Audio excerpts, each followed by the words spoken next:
بے شک انسان پر زمانے میں ایک ایسا وقت بھی آ چکا ہے کہ وہ کوئی قابل ذکر چیز نہ تھا.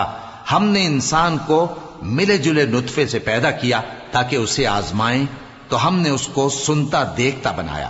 یقیناً ہم ہی نے اسے رستہ بھی دکھا دیا.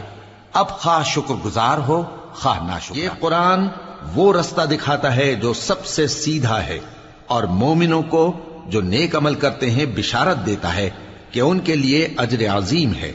اور یہ بھی بتاتا ہے کہ جو آخرت پر ایمان نہیں رکھتے ان کے لیے ہم نے دکھ دینے والا عذاب تیار کر. پروردگار مجھ کو ایسی توفیق عنایت کر کہ نماز پڑھتا رہوں اور میری اولاد کو بھی یہ توفیق بخش. اے پروردگار میری دعا قبول فرما.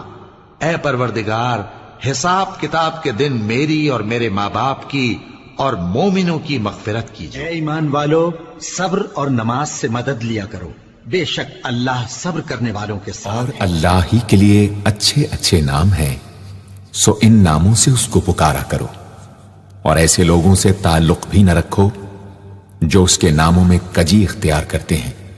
ان کو ان کے کیے کی ضرور سزا ملے گی.